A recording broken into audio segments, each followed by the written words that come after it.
kala mangsa yen pancen cedhak kanugrahane sangka pangeran iku lagi 3 dina 3 bengi iku wis entuk lan carane ngrapal wong iku ngadeg ora kena keyup-yupan apa wae. Dadi nang sor gendeng ora entuk, kudu nang tanah lapang sing dhuwur ora ana aling-alinge, iku lek matek ngono. Kuwi sakwise ngrapal, jopone mau njur meneng. Meneng kaya pater wong semedi. Lah, kuwi sak temene nggih belajar ya. Lek rung iso nampani sasmita, kuwi kadang-kadang lek ra meneng ndak ngerti. Ya ta, sakwene senek sasmita ning ndak ngerti. Ning lek wis kulino. Ya ta. Kuwi lho ora dirapal mlaku ngono kadang-kadang wis diomongi dhewe. Lalu putih ndak weruh apa mesti wis ana dawuh dhewe. Upamane apa nyuwaraja, apa nyeluk jenengmu. Sakmono kuwe wis iso njalari apa sing kok karepne kuku dadi wujud. Kaya ngono kuwi ampuhe. Iya. Ampuhe. Namung ya kuwi lakune kaya ngono kuwi lho.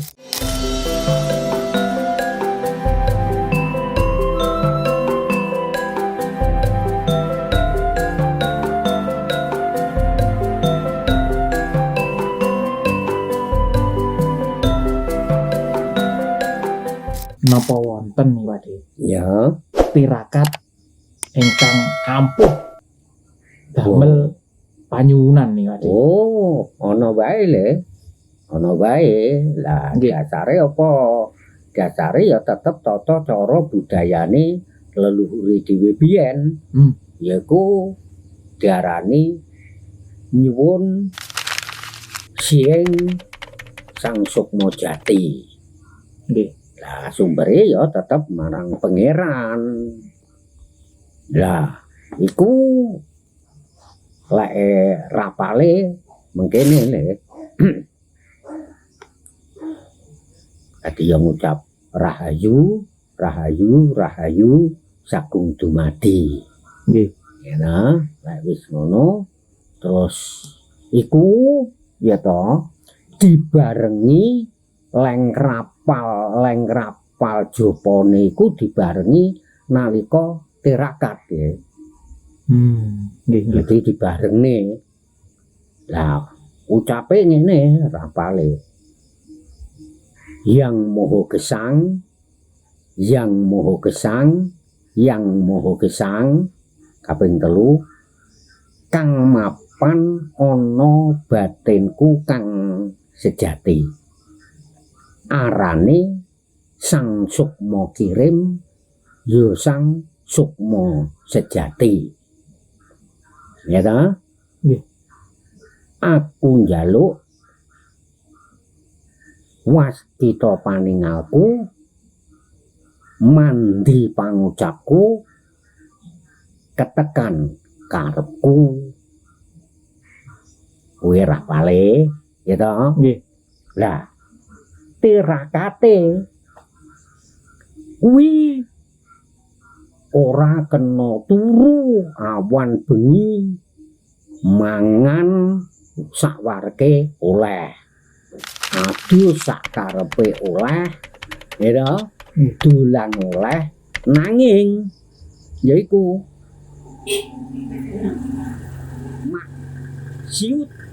maksiat batal. Maksiut batal. Upamane ya to, nggih, melek. Ya to.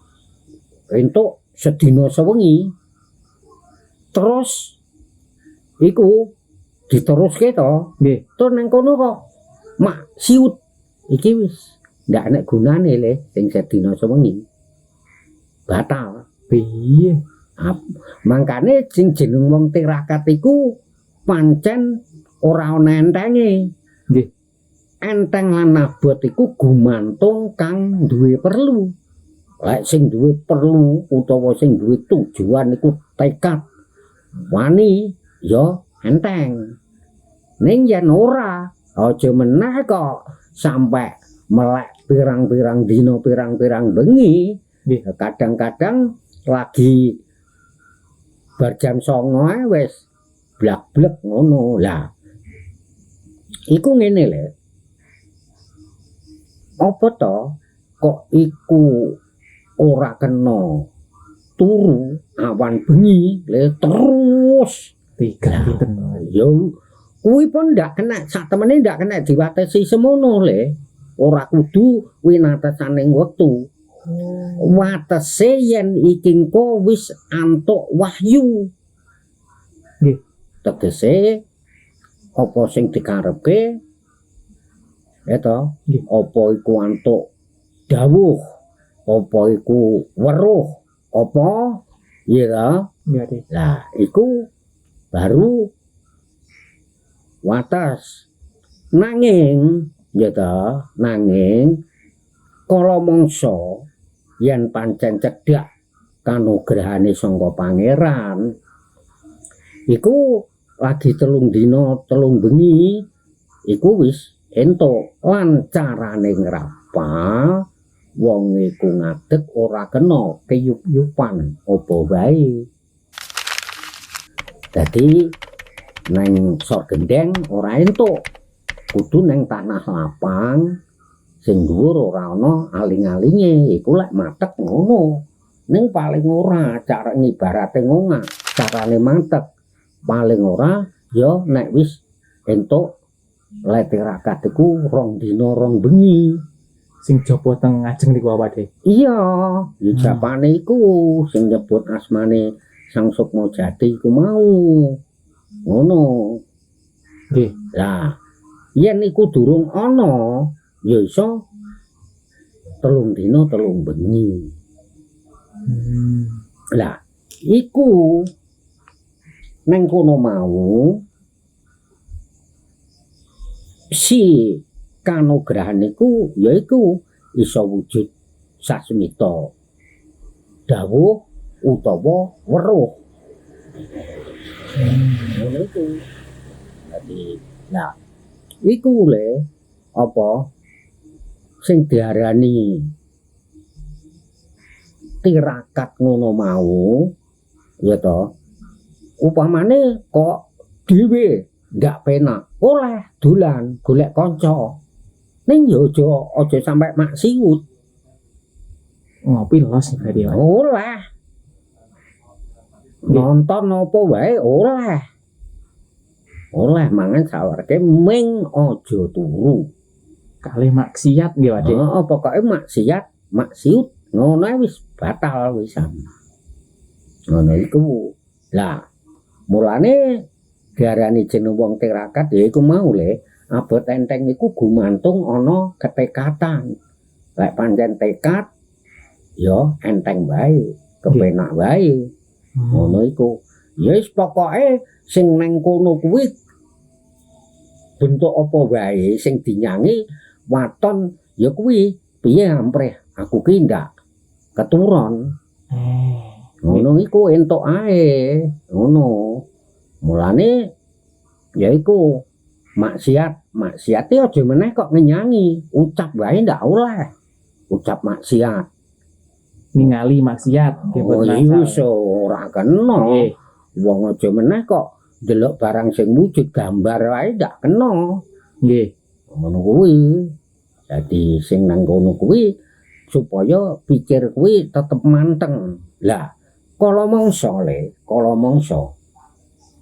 iku lek wis kulino ya le kulino upamane 3 dina 3 bengi kok urung enek dawuh apa-apa ngono iku mandeg dhisik kena wis batalne tapi yo ngenul neh jenenge sing 3 dina 3 bengi urung entuk apa-apa ki sasmitane wau heeh iku batal tegese urung enek apa-apane padha karo batal ya to lah upama lek recik kena ning ya jenenge lek nyanyine wiwit meneh Oh, nggih. Lah iku upama diterusne ya kena wae. Ah, kok ora oleh dawuh utawa ora oleh gambaran ora apa-apa tak terusne kena wae. Kena wae. Ning wong jeneng landesane simbah-simbah biyen iku percaya madhep mantep lahir batin yakin jarak antarane semono mau paling ora pol-pole telung dina telung bengi ya toh hari ketiga kuwi biasane mesti wis oleh wahyu lah sasmita utawa isyarat utawa apa sing diweruhi kuwi mesti sesambungan karo sing disuwun mau. Jadi sakwise aku nyuwun ya toh nyuwun kumau waskita paningalku ya toh mandi pangucapku ketekano karepku. Lah iku ning kono tuh wong ki rasane aku duwe karep apa. Upamane njaluk lagu lek sandang pangan ben gangsar, lagu bebakuran ben laris. Ngono iku. Lah iku mengko ya iku le mesti ya keturutan iso diwujuti. Kan niku wau mboten asal tilem Pak De. Niku seumpami milaine wonten niat terkhusus enggak le. Pung Wis batin pokoke mawon. batin aku melek niatku ngene lah kuwi nalika arep nyang. Lah lagi ku lho lek wis diwiwiti upamane diwiwiti bengi ya to. Nggih. Nalika neng kono wis duwe niat miwiti iku dirapal sepisan. Sing iku yang mau gesang, yang mau gesang, yang mau gesang. Ya to, kang mapan ana batinku kang sejati arane Sang Sukma kirim ya Sang Sukma jati. Aku nyuwun weruh sadurunge winarah ya to Nggih. mandi pangucapku ketekan karepku lah iku dicapne iku terus ya wis melek wis melek ngono kuwi Iku mungkin dijopo malih teng dinten pinten Pak De. ya lek sak temene lek ngrapal iku ya sak dina ping pira kena ning paling ora cara ibarat wong nanandur semi urunge iku paling ora lek wis entuk 2 dina 2 bengi. Dijopo malih. Maksude kejaba-jaba ki ngene lho. Wong iku ya ta sak kandhane ngadeg nang nggon papan sing lapang. Nggih. Ora kena ndhuwure kiyup-kiyupan apa wae. Nggih. Ping pindho ngadeg lah kuwi sakwise ngrapal jopone mau njur meneng. Meneng kaya pater wong semedi. Lah kuwi sak temene nggih belajar le. Lek rung iso nampani sasmita kuwi kadang-kadang lek ra meneng ndak ngerti. Ya ta, sakmene sanek sasmita ning ndak ngerti. Ini lek wis kulino. Iya ta. Kuwi lho ora dirapal mlaku ngono kadang-kadang wis diomongi dhewe. Ora meneng wis diomongi dhewe karo mlaku tambah lek wis paribasane kadang-kadang 3 dina 3 bengi lulus paling ora. Kuwi engko wis karo dolan mlaku ngono lek kape nujon dhewe ngono kuwi engko wis. Lalu putih ndak weruh apa mesti wis ana dawuh dhewe. Iku pasti. Ya kok pasti apa kejaba iku ya terbuka budayane ora singga. Ya iki ora pamer lho ya iki ning critake. Pakde pancen ya tau ngenyangke. Nah iso cerita selagi ora dirapal nek wis kulino iku dengan sendirinya wis ngerti dhewe. Iku ati upama bentuke wahyu iku penyuwunane upamane dodol ben laris. Nah ta. Lah nang kono ki kadang-kadang lupute ora swara lho si mripati roh sing bentuk-bentuk diweruhi iki mesti cocok utawa sing enek sambunge karo oleh duwe karep mau. Iku. Nggih. Lah kadang-kadang lek liwat dawuh utawa sasmita utawa swara lah pamane supaya bakule laris kon ngapakne utawa kon ngeduk ya apa utawa ya kadang-kadang ya mek upamane apa nyuwara ya apa nyeluk jenengmu sakmono kuwe wis iso njalari apa sing kok karepne kuku dadi wujud kaya ngono kuwi ampuhe iya ampuhe namung ya kuwi lakune kaya ngono kuwi lho Mboten tilem. heeh Nggih. ora ya kita maksiwut wae batal lah lek perkara mangan adus macak dolan wis bebas Nggih. bebas Maksiat, maksiut mboten angsal. ndak oleh Nggih. Kuncine nih Pak De. heeh iku Nah, niki Pak De, kula tangklet. Hmm. Niki kan penyuwunane tiyang niku kan benten-benten Iya. Pak De. Wonten sing ngapunten kelasnya kan biasa, wonten sing penyuwunane tingkatnya tinggi. Niku kan saged nggih Pak De damel niki. Iya. Iku serbaguna lho. Ngoten Pak De. Oh iya, Oh, serbaguna. Waton tujuan kang becik. nggih. Niku berarti seumpami sing tujuan ingkang ageng ngoten Pak De, sing panyuwunan ingkang ageng. Berarti cobane dangune melek niku kadang nggih. Iya lah, wis kuwi siut. Ngono, mongko sakmene wis batal. Ya dibalekne maneh. Iki wis tegese batal iki mung lho pamane wis tak kandhake entuk sedina sewengi apa rong dina rong bengi. Nggih. Apa wis 3 dina rong bengi kan karek kurang sewengi upamane genepe 3. Nggih. Kok kuwi kok maksiut sing dinyangi wingi iku wis ndak ana apa-apane mlane dikandhake jenenge batal. Nggih. Sepanjang urung oleh wahyu kok kuwi kok maksiut iki wis langsung kosong terus le wiwit neh kuwi dadine Nggih.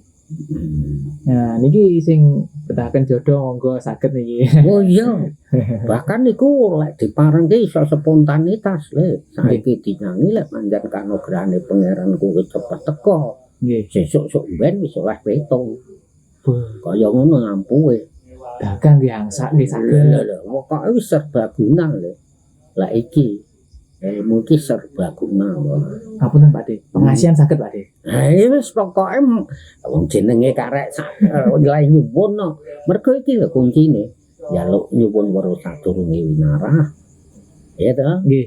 mandi pangucapku ketekan karepku karek karepmu apa lah wis kok tuku lah karepmu mesti didoli wong wis kok tuku ya melakna diarani serbaguna Nggih, nggih, nggih. ngono kuwi Nah, niku Pak De. Monggo mengke lek ingin nyobi nggih syaratnya niku mboten angsal tilem, ya mboten angsal maksiat. Nggih Pak De.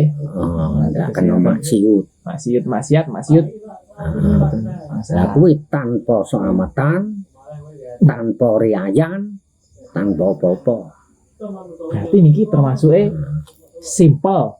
simpel wis ngono kuwi ora nek niat sing khusus sih pokoke aku malah begitu mulai jopone dirapal wis Nggih, yang ngono kurang turu nih lagi, kurang tilem tirose gliyut ngoten Pak De.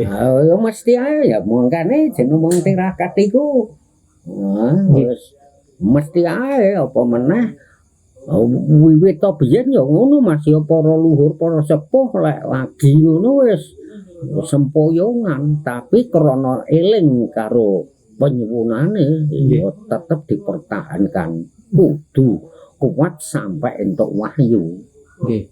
Ini wonten wejangan khusus napa tips damel supados mboten nganu Pak De. Ngantuk ngoten. Mboten ben lek melekan mboten pati niku lho Pak De. Mboten lali ngoten lali lek. ya lek sing tak tampa ya wis ora ana liyane le ya wis Napa? ngono kuwi. Napa didamel Ya, mlampah. Iya lho iki didamel makane kuwi ngene, gaya cara. Nah, niku maksud Ngono. kula, Ade. Gaya cara dhewe le. Lek Pak D biasanya terus Ya wis mlaku. Bulan mlaku. Wae ngono. Oh, mlaku wis terus. Nggih. Angger rajak iki rada piye ngono urung nganti maksud wis ndang ngadeg jenggeran mlaku. Nggih. Ngono kuwi. Tahu lah awan Pak De. Mongko lek kena banyu kala mangsa lek mandeg ngantuke tambah nemen wong iku lek ngantuk. Lah iku ngono. Awan Pak De gerujukan sak klambi suwale. Komblo aku turut sawah le. Wah aku mlaku ning panasan ngono. Ngono kuwi wis pokoke nyantu ya. Nggih.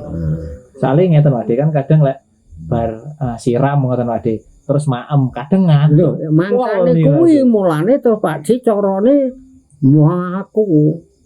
Tur mangan Pak D ora pati wani wareg. Ya yes, pokoke wareg-warege cukup semarap. Kowe mboten luwe ngoten mawon Pak D, mboten ngelih ngoten. Iya, toh dasare jeneng ya tirakat tok. Ngono. Nggih. Senajan to entuk mangan sak wareg-warege ning rene aku wong tirakat ya mangan alah cukup semarap wis wis.